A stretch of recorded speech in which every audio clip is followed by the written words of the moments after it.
What up, guys? We are back with another video, and this week we're doing something a little more experimental as well. I got my film camera loaded up with some Portra 400, and what we're going to do today is some double exposures. I've been following a few double exposure accounts on Instagram, and I think they look so awesome, so I wanted to try it for myself. I've never done it before, and the A1 actually has a double exposure function. That Instagram account has like a lot of silhouettes and double exposures of people, so I want to do that and mix it in with some street shots and kind of make a mix of that. And that's my inspiration for this shoot and the goal. So I sucked Omar back into coming out to shoot with me. Again. So let's go.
This is a little bit of a challenge here. Really have no clue how these are turning out whatsoever at all, so very curious.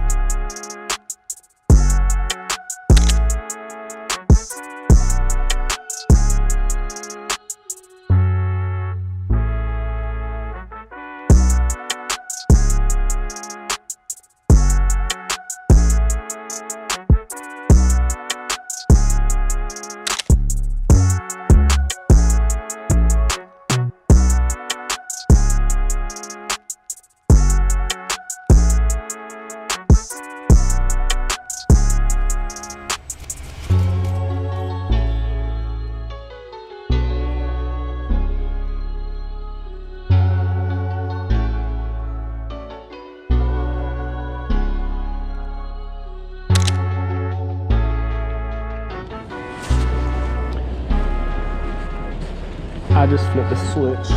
Flip.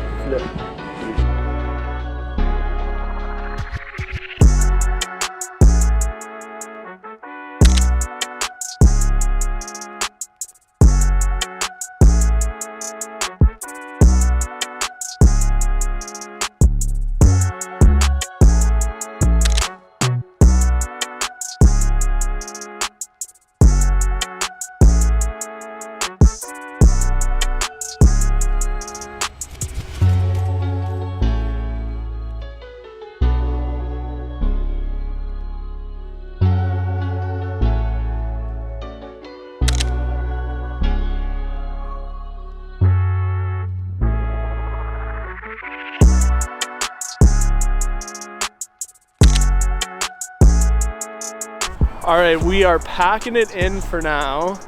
Well, very curious to how they turned out. We're gonna go back to Omar's, and I think I wanna try and get some double exposure portraits as well and see how those turn out and finish off the roll. So we'll see you there.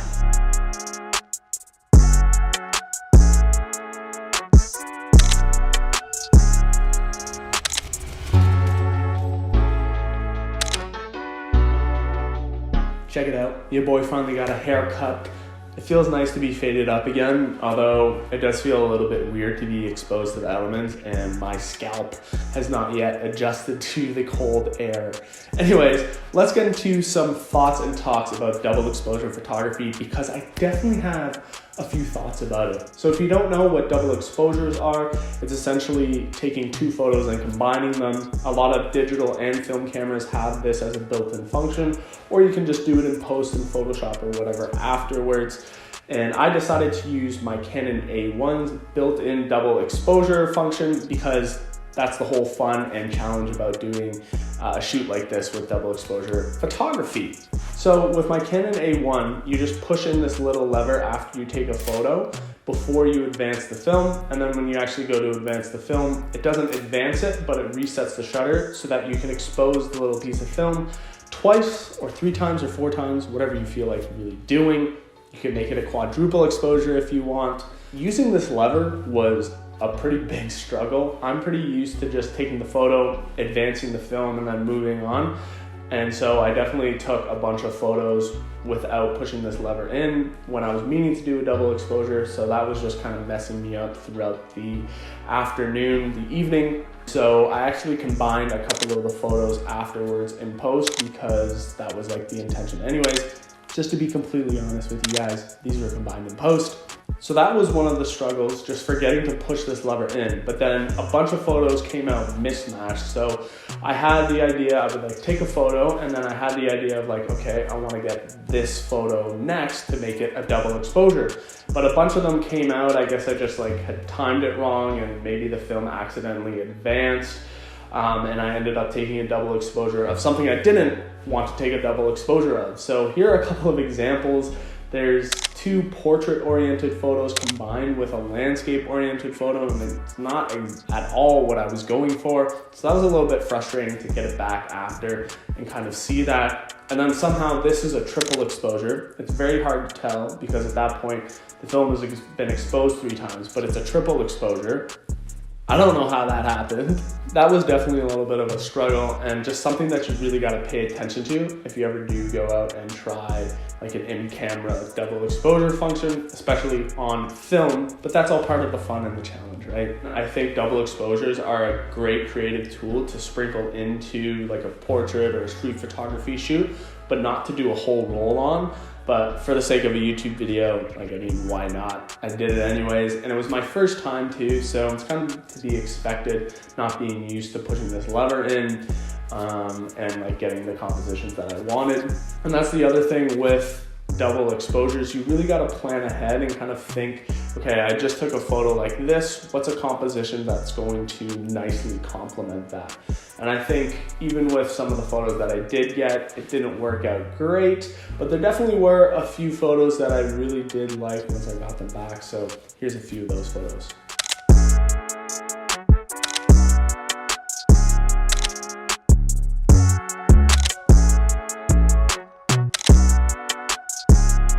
And that is the video. So I hope this inspired you guys to go out and shoot and maybe even try a little bit of double exposures yourself. Maybe not the whole shoot, but sprinkle in a couple photos here and there.